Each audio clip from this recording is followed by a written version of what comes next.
देश की सुरक्षा में जो सिपाही डटे हुए हैं, वास्तव में विषम परिस्थितियों में भी वो अपना साहस और अपना धैर्य नहीं खोते और हमारे देश की रक्षा के लिए सदैव अग्रसर रहते हैं। और इन्हें सीधा सीधा जोड़ा जाता है मंगल ग्रह से, क्योंकि मंगल देवता ही युद्ध भूमि में सदैव परास्त न होने वाले ग्रह हैं। हमारे जीवन में यदि कोई हिम्मत है, यदि कोई हमारे पुरुषार्थ का फल है, वो है एकमात्र मंगल देवता। और ऐसे ही मंगल देवता का गोचर परिवर्तन हो रहा है 10 मई 2023 को आपके जीवन में सप्तम भाव पर आकर के ये मंगल देव क्या करेंगे, इसी बात पर ये वीडियो आधारित है। विशेष तौर पर आपको ध्यान देने की बात ये है कि ये मंगल आपके चतुर्थेश हैं, आपके चतुर्थ भाव के स्वामी हैं, और दूसरे तरफ आपके लाभ भाव के स्वामी हैं, आपके इनकम भाव के स्वामी हैं। इतने मजबूत और इम्पॉर्टेंट भाव के स्वामी होकर के इनका गोचर परिवर्तन सप्तम भाव में, वो भी जब ये 4 नंबर राशि पर गए हैं। 4 नंबर जल तत्व की राशि है और मंगल देवता स्वयं एक अग्नि के कारक माने गए हैं, अग्नि तत्व के ग्रह माने गए हैं। जब पानी में एक आग को छोड़ दिया जाए तो आग क्या होगा, बुझ जाएगा। ऐसे ही यहाँ पर स्थिति बनती है आपके सुखों के साथ, आपके इनकम के साथ। ये मंगल का गोचर परिवर्तन बहुत इंपॉर्टेंट होगा आपके लिए। वास्तव में ऐसे आप समझने का प्रयास करें। यदि आपका जन्म मकर लग्न के आधार पे है, आप इसे देख रहे हैं, तो ये बिल्कुल सटीकता बैठेगी। आप इसे मकर लग्न के आधार पर ही देखें।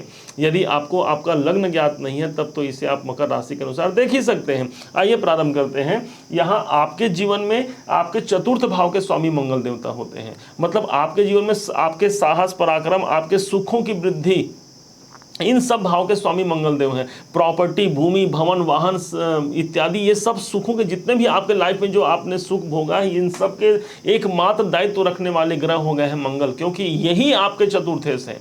दूसरी तरफ आपको भूलना नहीं है, यही आपके एकादश भाव के स्वामी हैं, जो हमारी इच्छाओं की पूर्ति करने वाले देवता माने गए हैं मंगल देवता, विशेष तौर पर मकर लग्न के लिए, मकर राशि के लिए। तब तो भाई इच्छाओं की पूर्ति करने के लिए मंगल देवता क्या नीच भाव में आकर के आपको अच्छा फल देंगे?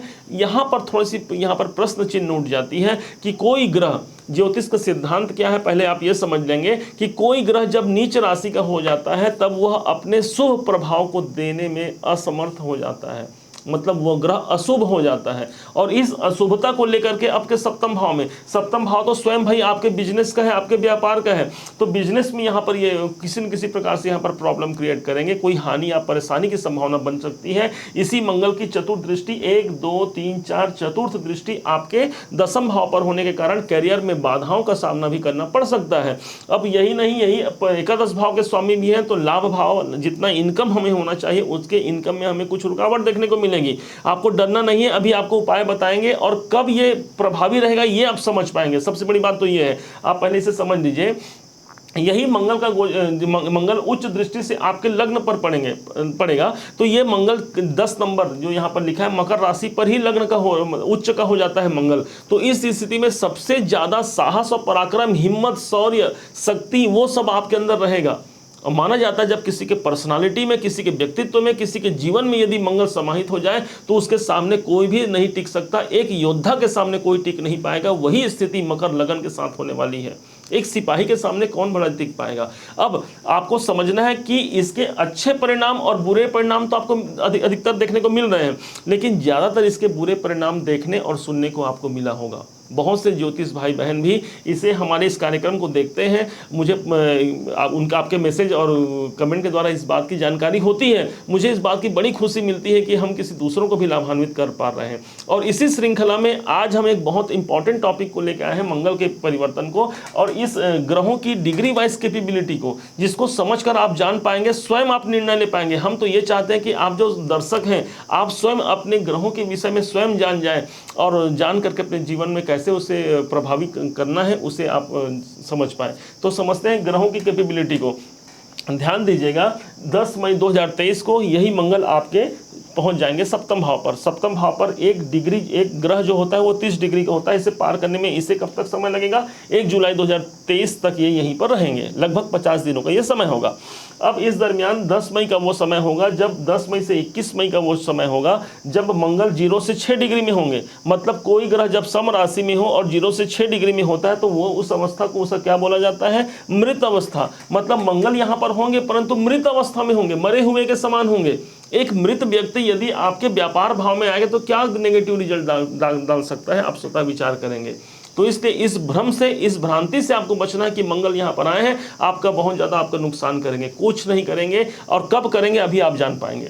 तो यहाँ पर मृत अवस्था में कब तक रहेंगे, तो मोटी मोटा 21 मई तक ये मृत अवस्था में रहेंगे। इसके बाद 22 मई से लेकर के 30 मई तक का जो समय होगा, इस टाइम पर ये वृद्ध अवस्था में रहेंगे।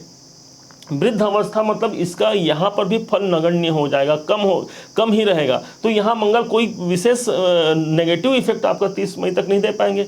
अब डेट आता है, वो डेट 1 जून से 10 जून। 1 जून से 10 जून के बीच में मंगल 12 से 18 डिग्री में रहेंगे। अब यहाँ पर आपको समझना है कि कोई ग्रह जब 12 से 18 डिग्री होता है तो वो उसका युवा अवस्था माना गया है। उस टाइम पर वो ग्रह अपना 100% का रिजल्ट उस जातक या जातिका को प्रदान करता है। तो मंगल इसी टाइम पर 1 से 10 जून के मध्य यहाँ पर पूर्ण डिग्री में रहेंगे। तो आपको जो नेगेटिव इफेक्ट देखने को मिल सकता है मंगल का, आपके व्यापार में कुछ नुकसान की स्थिति, करियर में कुछ बाधा की स्थिति, लाभ में कुछ रुकावट की स्थिति, ये लगभग ये 10 दिन रहने वाले हैं। तो इस समय पर करना क्या, तो इस समय पर यही आप समझेंगे, सतर्कता पूर्वक अपने निर्णय को लेना है, अपने कार्य पर ध्यान रखना है बस। और अंतिम में आपको उपाय ही बताएंगे, बहुत सटीक उपाय बताएंगे जो आपको सफलता दिला दे। अब इसके बाद आपको समझना है कि 11 जून से, ध्यान से समझिएगा, 11 जून से लेकर के 20 जून तक यही मंगल कुमार अवस्था में होंगे और 18 से 24 डिग्री में होंगे। मतलब जो हमने मंगल के विषय में बताया, जो मंगल के नेगेटिव प्रभाव जो पड़ने वाले हैं उसमें 50% की कमी हो जाएगी। अब जैसे ही 21 जून से 28 जून का समय होगा, ये बाल अवस्था में हो जाएंगे, 24 से 28 डिग्री में रहेंगे। मतलब ये 25% का रिजल्ट देंगे उस समय पर। अब इसके बाद जब 27 और 28 जून का समय होगा, जिस दिन मंगल 28 डिग्री में स्वयं रहेंगे, 28 डिग्री मंगल की परम नीच की अवस्था मानी गई है। यही वो दिन होगा 27 और 28 जून जो मंगल यहाँ पर पूर्ण प्रभावी हो जाएंगे, मतलब असली नीच के प्रभाव को देंगे। तो ये 2 दिन और ज़्यादा फिर से वही 100% का रिजल्ट देंगे। मोटी मोटा यदि आप समझें तो 1 जून से 10 जून और 27 और 28 जून यही वो डेट है जिस डेट में आपको मंगल के नेगेटिव प्रभाव पड़ सकते हैं। आपको सतर्क रहना है। और बाकी वो हमेशा वो आपको नेगेटिव फल देंगे ऐसा नहीं है, वो आपके वृद्धि कारक ही रहेंगे, आपके जीवन में सफलता ही प्रदान करेंगे। अब समझते हैं उन उपायों को, जिन उपायों से हम इस नीच के मंगल को भी हम अपने जीवन में लाभान्वित रूप से इसे हम एक्टिवेट कर सकते हैं। पहला हो गया, मंगल का मंत्र जाप आप कर सकते हैं, ओम भौम भौमाय नमः या ओम अंग अंगारकाय नमः। दूसरा उपाय हो गया हनुमान जी महाराज पर सिंदूर का अर्पण करना। एक बार माता जानकी, सीता मैया जो है वो अपने मांग पर सिंदूर लगा रही थी, तो हनुमान जी महाराज पहुँचे, कहे कि माता जी आप क्या कर रही हैं। तो हनुमान जी की बातें सुन करके माता जी ने कहा कि श्री राम की प्रसन्नता के लिए, अपने पति की प्रसन्नता के लिए मैं मांग में सिंदूर लगाती हूँ भोले हनुमान।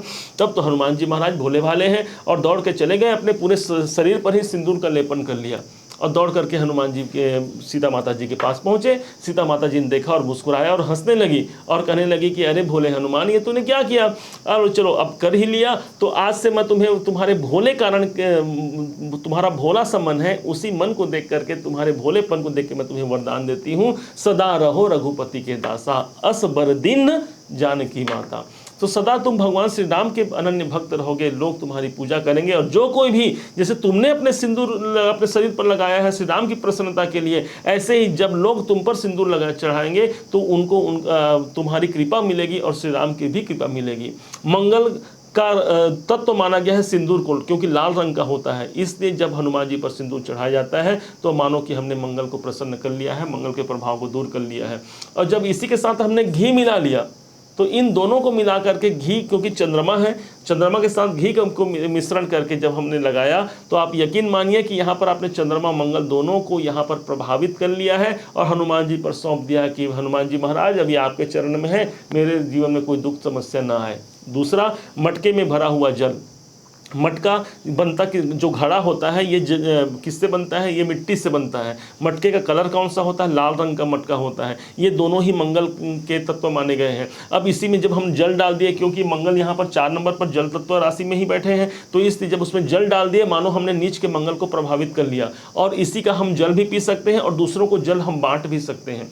माना जाता है कि मटके में भरा हुआ जल इस मंगल के दुष्प्रभाव को, नीच के मंगल के दुष्प्रभाव को कम करता है। और इससे आप किसी मंदिर मंदिर में, देवालय में, ब्राह्मण के घर या किसी ज़रूरतमंद को इससे पानी पिला दीजिए। वैसे भी ज्येष्ठ मास का महीना चल ही रहा है, मई जून का महीना बहुत गर्मी का समय होता है, इसमें पानी पिलाना तो अपने आप में बहुत श्रेष्ठ पुण्यप्रद माना गया है। तो इस स्थिति में आपको चाहिए कि कहीं पियाऊ आप खुलवा सकते हैं, वहाँ पर आप पानी का व्यवस्था कर दीजिए, या फिर किसी को दान कर सकते हैं। माना जाता है कि जल दान करना सबसे बड़ा दान होता है। उम्मीद है मुझे कि आप इस मेरे जो समझाने के प्रयास को आप भली भांति समझ पाए होंगे और इस नीच के मंगल के दुष्प्रभाव से आप आसानी से निकल पाएंगे और कब कब आपको क्या होना है आप जान पाएंगे। यदि आपको मेरे समझाने का तरीका, मेरा प्रयास आपको सार्थक लगा हो तो अपना एक लाइक और कमेंट जरूर कीजिएगा। आपके लाइक और कमेंट में बहुत मोटिवेशन प्रदान करते हैं। और हाँ, यदि अभी तक आपने चैनल को सब्सक्राइब नहीं किया तो सब्सक्राइब भी जरूर कीजिएगा, क्योंकि ऐसे ही ज्ञानवर्धक वीडियो हम भविष्य में लेकर भी आते रहेंगे। पुनः एक बार फिर आप सभी का दिवस मंगलमय हो, इन्हीं शुभकामनाओं के साथ। जय श्री